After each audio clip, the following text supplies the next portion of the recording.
So we'll turn to our teaching for today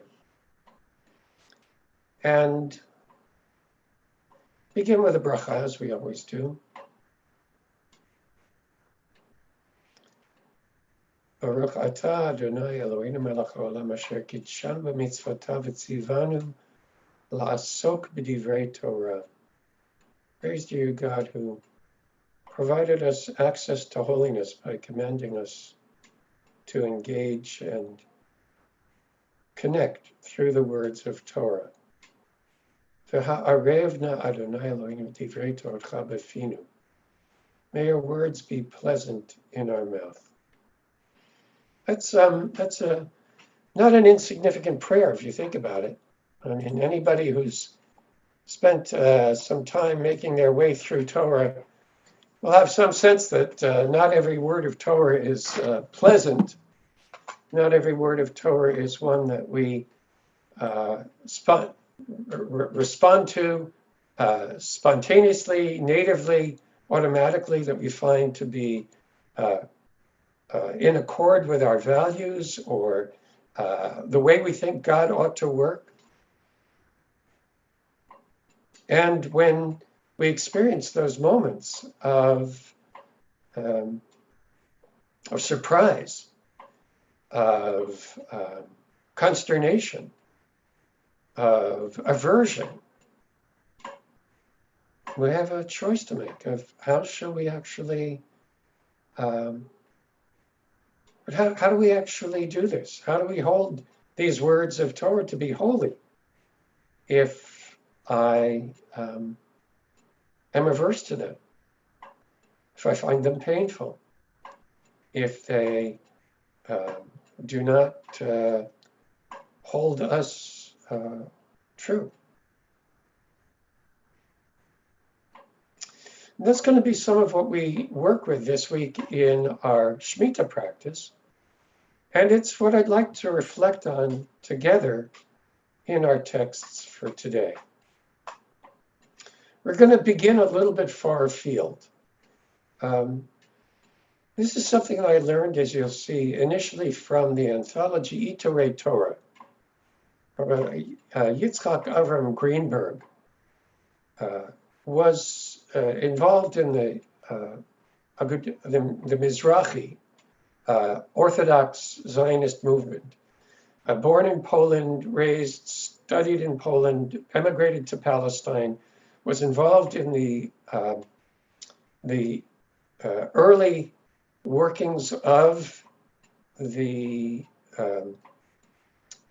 pre-state organization of the Yishuv in Israel. Actually then made his way to the United States to organize here, and was present and part of the delegation of the pre-state organization for the vote that created the State of Israel in 1947. He wrote a weekly column commenting on the Torah portion for an Orthodox journal, and his students, who probably studied with him privately as well, wanted to honor him, and they pulled together his teachings from the newspaper and what they had in their own notes, and they created this 7-8 volume anthology called Yitzhak Torah, the Crowns of Torah, Torah Crowns. And we'll see that on Parshat B'Shalach, he brings us this reflection on how the people responded to Moses and to their experience in the wilderness. So the whole of from the wilderness of Sin, the whole Israelite community continued by stages, Lamasa Ehem, according to their travels, according to God's word, and they encamped at Rephidim, and there was no water for the people to drink. Ve'ein mayim l'shtot ha'am. Vayerev ha'am im Moshe. The people quarreled with Moses, saying, Tenu lanu mayim v'nishteh. Give us water to drink. Vayomer lahem Moshe, Ma trivum imadi ma tinasun et Hashem. Moses reflected and said, why do you quarrel with me? Why do you try Adonai? Vayitzma sham ha'am. Then the people thirsted lamayim, for water. Vayalan ha'am al Moshe. And the people grumbled against Moses. And they said, Lama zehali tanu mimitzrayim. Why did you bring us out of Egypt? Lamito tanu vet benenu vet miknei bet samah. Right? Why did you bring us out of Egypt to kill us and our children and our livestock from thirst? Vayitzak Moshe el Hashem. Moses cried out. He prayed to God, Lemor, saying, Ma esel amazeod ma'at uskaluni. What shall I do with his people before long? They will be stoning me. So, in the Iturei Torah, and this is cited in the name of Rabbi P. Asaf, and sadly, I have not been able to identify who Rabbi P. Asaf is, but he quotes the Chidushei Harim, Rabbi Yehuda Meir Alter of Gur, the grandfather of the Sfas Emes, and the Chidushei Harim saw a problem in the verse, right? What was wrong with the fact that the people wanted water? And he answered that in verse 1 it says, there was no water for the people to drink. And it was that which led the people to quarrel, Vayariv, with Moses. But in verse 3 it says, the people thirsted for water. The problem with the people's complaint is that they quarreled with Moses before they actually became thirsty. And then either P. Asaf or the anthologist cites the Makor Baruch, the teachings of Rabbi Baruch Epstein, in which he unpacks it this way. And I want to take you through the whole of his teaching, because it's really here that we begin to understand the challenge of Shemitah, which is the challenge altogether of living a life in which things do not unfold as we expect, and in which fear or greed or anger or confusion take over the heart and mind.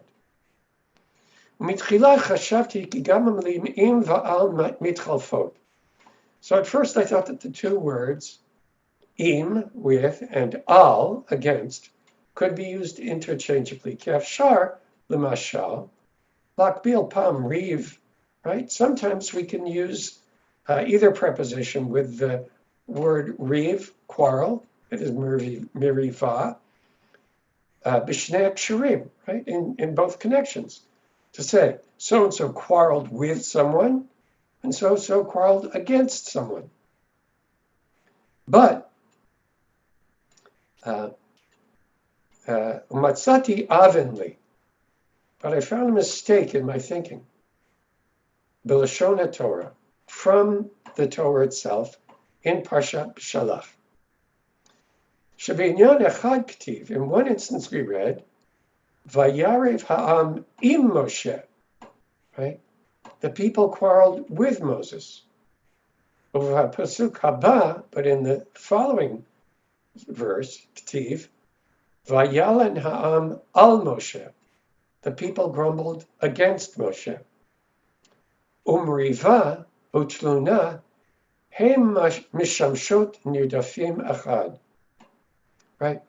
The quarreling and complaining are two different things, but they seem to have the same meaning. But I was reconciled when I found reason to distinguish these two prepositions. Im, with, moreh al meriva mishutefet mishnei tzdadim. With suggests an argument where there are two parties engaged in a quarrel. Right? Sheshnehem rivim ze im ze. Each side is arguing with the other. Ze medaber v'ze oneh b'meriva k'derech ba'alei machloket. This one states a claim, and the other responds in the way of all disputes. Aval al moreh but against suggests Sharak Tzedachad Yariv, a situation where only one side is in contention. V'asheni shotek, the other remaining silent. Ki lo yimtza chefetz b'machloket, either the latter has no desire to dispute, o mipnei eza siba acheret, or keeps quiet for some other reason. V'habe'urhu, and so now we can understand it in our context in Parshat Shalach. Ki b'sha'at kriyatam harishona, right, when the people called out to Moses to begin with, adayin lo tzama ha'am lamayim, the people were not yet thirsty for water, because the verse vayitzma ha'am v'chulei comes later. V'da'agu rak al ha'atid, they worried only about the future, the she yitzma'u, when they might become thirsty. Ve'eshiv lehem Moshe, matrivum imadi, why are you grumbling against me? Umatinasuna Hashem, why are you testing God? V'zeu ka'amur, this is as I said, hem b'sha'azo adayin lo titzma'u, right? Now you're not thirsty. U'l'sheyitz titzma'u, but when you're thirsty, yar'el lechem Hashem motzamayim, God will provide for you a source of water. V'im kein la'et ata, now lama trivum imadi, why are you grumbling against me? For lama tinasun et Hashem, and why are you testing God? V'lachen katuv v'yarev ha'am in Moshe. That's why the verse says the people grumbled with Moses. Lomar shaitam riva mishutefet. There was a shared argument, two-sided. Heim ravu imo, they grumbled, they quarreled with him. V'hu imahem, and he with them. Davar keneged davar, one claim against the other. Ma'aneh keneged ma'aneh, a response versus retort. V'lochen b'kriyatam hashniya, but this was not so in the second instance when they called out a second time. Dichtiv, vayitzma sham ha'am lamayim. The people thirsted there for water. Shomnam tzam'u, they were thirsty. V'lachein hayta machloket rak mitzidam hem. Therefore, the dispute was only from their side. Moshe lo anam. Moses did not respond to them. Ki lo hayalo ma la'anot. He had nothing to say. Ki ra'a ki omnam tzme'im hem. He observed that indeed they were thirsty. V'lachen tza'ak el Adonai. Therefore he cried out, he prayed to God. V'lachen k'tiv bazeh vayalen ha'am al Moshe. That is why Scripture said the people grumbled or complained against Moshe. La'orot al machloket mitzad ha'achad.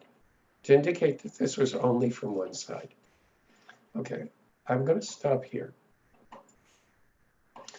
I want to be clear as to why I brought this text.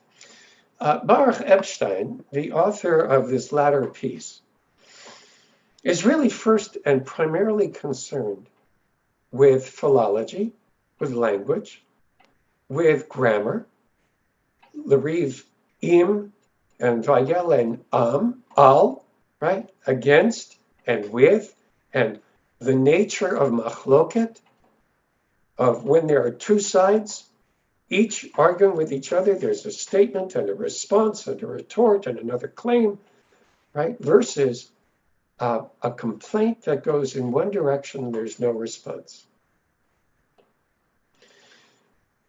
But what he provides us is insight into what's actually going on there in this moment in the Torah, and how sensitive the Torah is to it, and how perhaps we should be sensitive to it as well, and sensitive to it in ourselves, because that will give us some sense of how we respond in the moment ourselves. The first moment was when the people complained against Moses, right? With Moses. Vayarev in Moshe, right? They grumbled with Moses about something that they worried about in the future, as opposed to when they were thirsty and they grumbled against Moses and he had nothing to say. Very often, we will react in the moment according to both or either what we experienced in the past that preconditions us to expect something to happen, and either it's not happening this way and therefore something's wrong, or we meet this moment and our projection into the future takes over and we're not able to be present with what is right now. And so therefore we will do things that are untoward based on what we project into the future without actually seeing what's true now. So 18 months ago, I will confess that I am a Costco shopper, but for very limited things. Right? Stock up on tuna fish because that's what the grandkids love. They love Grandma Barbara's tuna fish. I stock up on paper towels and toilet paper because those are just stock things. I like to have them. But 18 months ago, I'd been to Costco recently, so the garage was full of toilet paper. But the moment of the lockdown, everybody scrambled and wiped out the shelves of toilet paper and other things that people were afraid I won't be able to get. Now, as it turns out, in that moment, the supply chains were disrupted. Nobody knew what was going to happen next. And so the anxiety of, will I have it, led people to do things that they might not have been able to afford, or in the end turned out to be excessive. Many of us do this. Well, I might need this later, so I'm going to get this. Right? It's very much part of the American economy. Along with the gig economy that is often oppressive to the gig worker, there's also the sharing economy, which can be equally disruptive to markets. What's the sharing economy? A sharing economy is when on the block there's one lawnmower that everybody shares.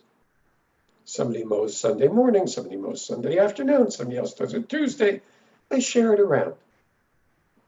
Right? I have a leather hole punch. Maybe I should let everybody in town know I have a leather hole punch. You need a leather hole punch? Come to me. I got it. You're covered. Rather than you have a hole punch, you have a hole punch, you have a hole punch that you use once every 3 years. But maybe I'll need it. What are the things that we buy? Maybe we'll need it.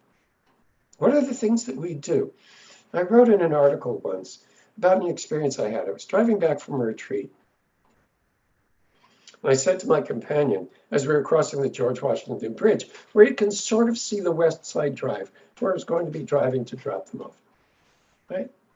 Oh, I see what's coming. Right? And then a little bit while afterwards, I said, I think I see what's coming. Right? And then finally I realized, I hope I see what's coming. Right? Because the first time I said, oh, I know what's going to happen. Smooth sailing, West Side Drive wide open, no problem. And we do that all the time because we want to have control. And when we're frightened that we won't have or something might unfold in a way that doesn't work for us. Our anxiety comes out, vayarev im. We grumble with, we contend with, it's your fault. You did this. Something's wrong here. Rather than waiting to see what happens. Sometimes vayitzma'am. Yeah, actually we do become thirsty and we need water. But that's a very different response than I might need water. Or you're doing something to me and I'm anxious and you got to fix it. As we come into Shemitah and we're being told to let go, to drop what we hold, to allow the earth to produce on its own, to provide for everyone equally. Oh, wait a minute. You mean I can't have 20 packages of toilet paper in my garage? I don't care about everybody else. I need 20 packages. But we're being told everybody gets toilet paper. But it might be that you only get 3 at a time. Can you live with that? I don't know. It makes me anxious, right? Can I sit with my anxiety? The poisons of the mind, of greed, anger, and delusion are what Shemitah provokes. Greed is, I want more. This is what I want, right? Anger is when I can't get what I want, or when something's happening that I don't like. And delusion is, I don't even know what's happening. I can't even figure it out. That's the challenge that we're facing in the world that we live in, that Shemitah is inviting us to practice with. That when we stop driving the train of acquisition, of more, of I gotta have, or it's only for me, or what if, and how about, and simply saying, what's true now? Can I take this next breath and be okay, be whole? That's where we're going to go in the next 2 texts. So the first is, here we go. No, that's not right. Here we go. This is what I want. I'm sorry. Right. This is from Torah Avot. Torah Avot is an anthology of the slonam lineage. The slonam Rabbi, you may have studied texts from Nitivot Shalom. The slonam Rabbi,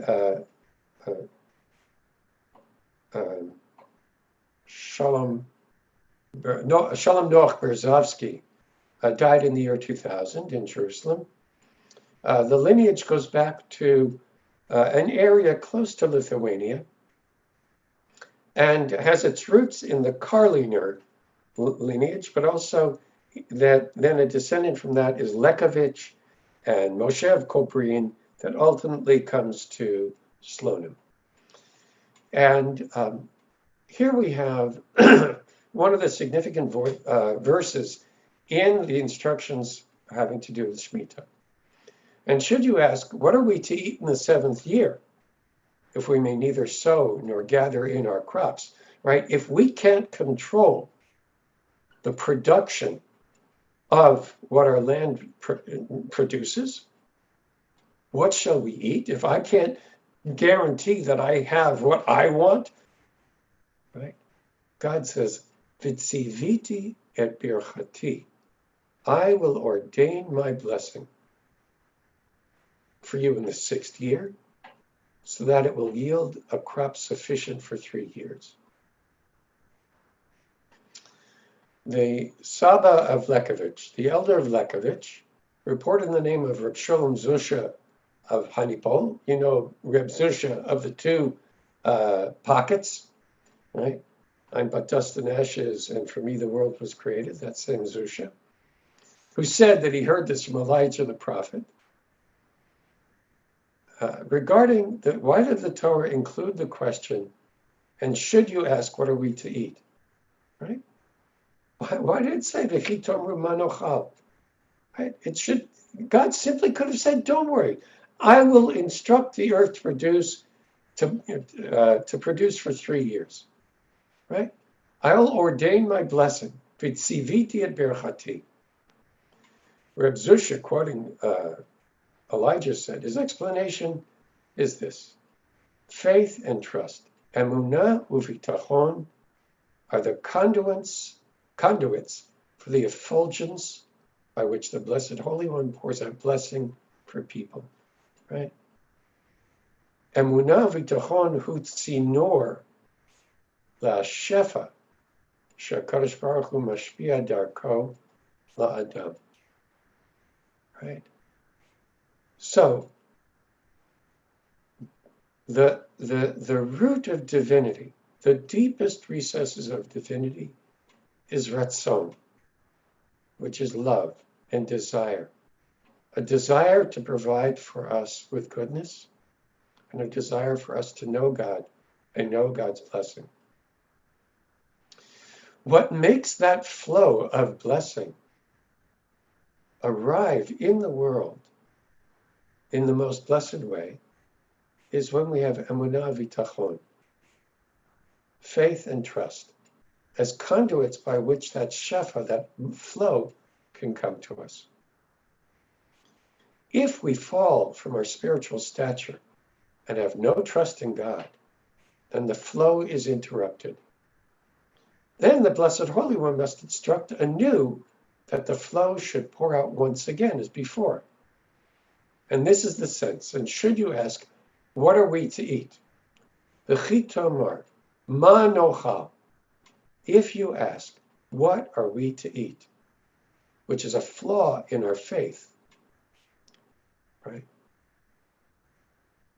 Right? When we don't have faith that there will be enough to eat, even if we don't plow and sow and reap. The lack of faith there, that flaw in our faith, prompts God to say, V'tziviti et birchati, I will ordain my blessing. I will have to instruct anew regarding the descent of flow of blessing. But if you do not ask this, then the flow will descend constantly without any necessity of divine intervention or instruction anew. We're going to hear this now from a teacher, the Mor Shemesh, who is Colonus Kalman Epstein of Krakow, a student of the Noam Elimelech, his personal shamash, his assistant, major teacher in the early 19th century, who picks up on the same thing. He quotes a mishna, and here it's paraphrased. Shimon ben Elazar said, in all of my days, I never saw a deer picking figs, a lion carrying a load, or a fox tending shop. Yet they all find a living without struggle. They, in turn, were only created to serve me, yet I was created to serve my Creator. And if they, which were only created to serve me, find a living without struggle, well, I was created to serve my Creator. Is it not right that I should also find my living without struggle? It would be so, but I have defiled my deeds and deprived myself of my sustenance. Okay, so the Mishnah in Kiddushin comes to tell us that it would be appropriate, it is the true nature of things, that our divine service is the reciprocal flow to the flow of blessing that should come to us, as we saw in the Torah Avot. And yet, that flow can be interrupted. When we pervert our deeds, when we are not wholehearted. When we don't act wisely, when we are greedy, when we're stingy, when we are anxious and unable to respond to the needs of others because we fear for ourselves, when we hold back rather than giving, when we lose faith that indeed the world can provide for us, then we obstruct the flow, that conduit that the Torah spoke of. And that's why we don't get what we need. So how do we understand this? Right? Don't we sometimes know that Akfirim Shoakim Lataref? Don't we hear lion cubs roaring to seek prey? V'kama chayot ra'ot u'zayivim asher ein lahem b'meli parnes, and also other wild animals like wolves who've not found food. But this is how we can understand it. Right? This is what the Mishnah means. That She'im Hashem Yitbarach Yazmin lo parnasat yomo. If God provides us what we need today, Shelo yidad da'agat machar, we shouldn't worry about tomorrow. As we learn in the Mechilta, Misha bara hayom, bara parnasato. Right? And that's on the verse, davar yom biyomo. That is, we should collect davar yom biyomo of the manna. Each day manna was provided, and God, who created this day, provided what we needed for today. Right? Anybody who has bread in their basket and says, "Manochal lemachar," what we'll eat tomorrow, right? Those are of the lacking in faith. One of our favorite conversations is at breakfast. What are we going to have for dinner? Right? And while we're eating dinner, what are we going to eat tomorrow? Wait a minute. We'll figure it out. It's okay. We can manage this. That's a little exaggerated because, of course, we've got a fridge full of stuff. We've got a whole pantry full of stuff. We don't have to worry about that.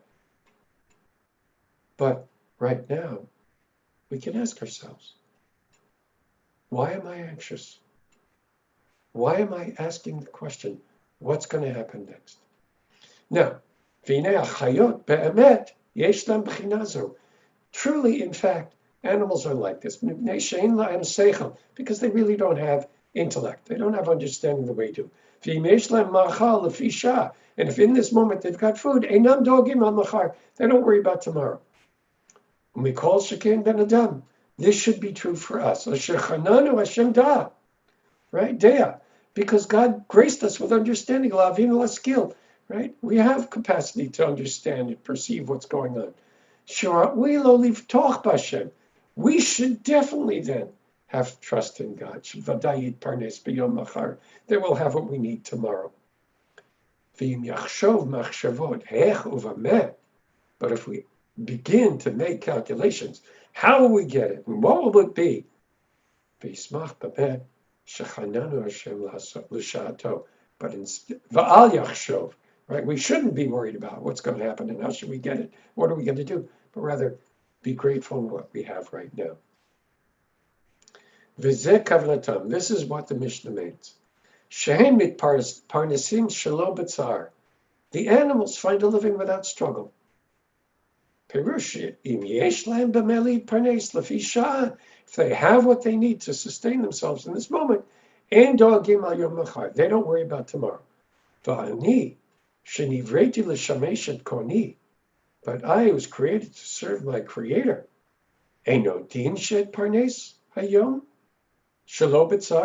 Shouldn't I have sustenance also today without struggle? And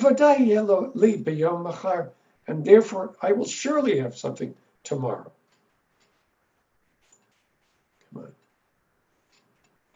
Come on. Oh, that's sorry, that's the end of the thing. I thought there was more. Okay, here we go. Come back to you now and bring us in for a landing. The Torah sets the stage for the Ma'or Shemesh. The teaching in Parshat Bahar, the verse in Parshat Bahar of Vim Tomar Manocham, if you ask, what shall we eat, is understood there as absence of faith, absence of trust, which actually creates constriction. Now, there it's described as constriction of the tzinur, of the conduit by which the shefa flows to us. Otherwise, it would flow freely. Just as the manna appeared every day. Davar yom b'yomo. Right? The one who created today created what we need for today. Right? That flow is what he's talking about. But the word manocha, what are we going to eat? Just like at Memriva, right? There is no water. Oh, why did you take us out here? We're going to die of thirst. Before they were thirsty? That's when constriction happens. And I'd say that constriction, rather than us talking about something mystical in terms of the shefa, the constriction happens in the heart mind. We become constricted. Our hand becomes constricted. We become less able to see what's really true in front of us and to see beyond ourselves, to see that we're situated in a larger context.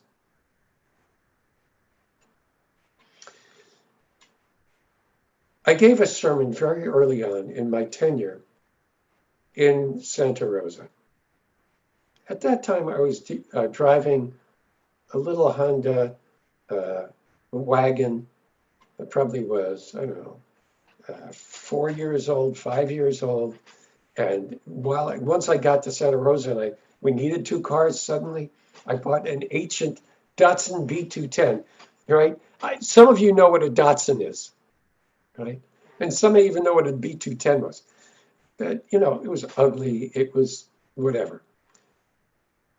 But I saw in the parking lot, Volvos, right, BMWs. I gave a sermon that was really not kind, because it was about, criticizing people driving Volvos and BMWs and so on.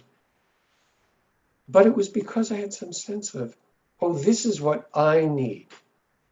Right? I need to be safe in an SUV the size of a tank, right? Then I'll be safe. It doesn't matter that I'm going to run over somebody in a little car. It doesn't matter that the 4,000 pounds of this car driving at the speed that I'm driving will cause infinitely more damage than a car half that size. Doesn't matter. I need it. Gated communities. God, if you live in one, God bless you. But that's saying, I will have my security because whatever's going out there, right, I don't want to know about it. Right? Ouch. Sorry that your mother was killed in a car accident.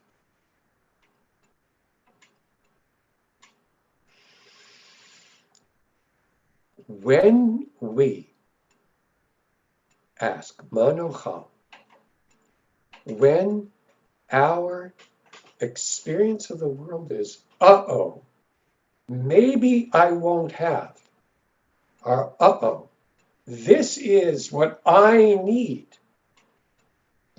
And it limits my vision to me, mine, I. Then I limit the flow of blessing in the world.